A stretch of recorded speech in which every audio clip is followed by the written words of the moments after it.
नाशिकमध्ये ठाकरेंच्या शिवसेनेतील 2 नेते महायुतीच्या गळाला जाण्याची शक्यता।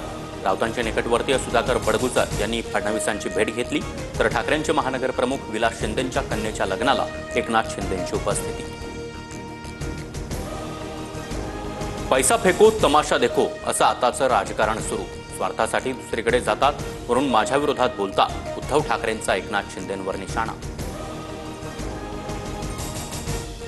उद्धव ठाकरेंचा पक्ष जमीनदोस्त होण्याच्या मार्गावर। ठाकरेंसोबत कोण राहणार कोण नाही येत्या 8 दिवसात कळेल, मंत्री गिरीश महाजनांचा मोठा दावा।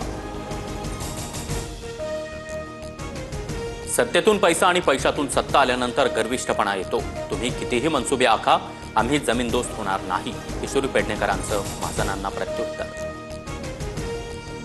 उपमुख्यमंत्री एकनाथ शिंदेंच्या पक्षातील मंत्र्यांची उद्या बैठक। राज्य मंत्रिमंडळाच्या बैठकीनंतर शिंदेंच्या शिवसेनेतील मंत्र्यांची वेगळी बैठक होणार।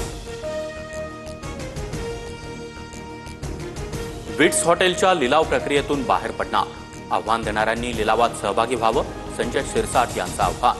बाजार मूल्यापेक्षाही कमी किमतीत लिलाव करून हॉटेल विक्री केल्याचा शिरसाट यांच्यावर आरोप।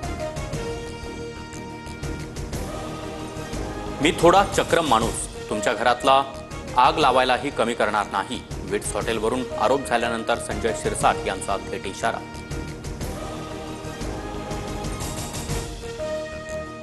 आम्ही आमच्या 2-5 एकरमध्ये खुश, काचेच्या घरात राहणाऱ्यांनी दुसऱ्यावर दगड मारू नये। शिरसाट यांच्या आव्हानानंतर अंबादास दानवेंचा गर्भित इशारा।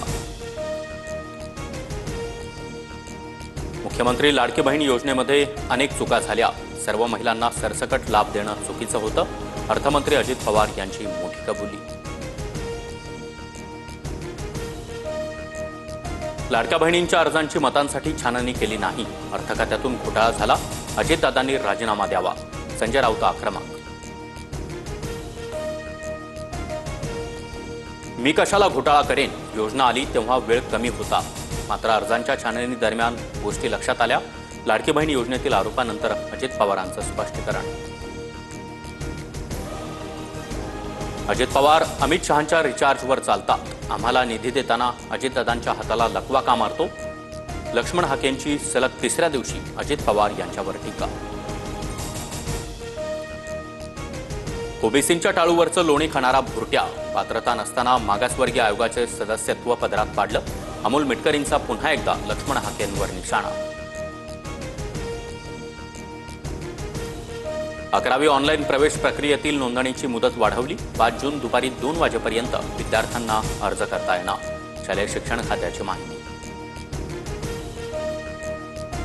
दिल्लीत आयकर विभागाचा अधिकारी अशोक कुमार सिंघलच्या घरी सीबीआयचा छापा। सोनं चांदीसह 1 कोटींची रोकड हाती, 45 लाखांची लाच घेताना अटक, 14 दिवसांची न्यायालयीन कोठडी। भारताचं सुरक्षा कवच अधिक मजबूत होणार।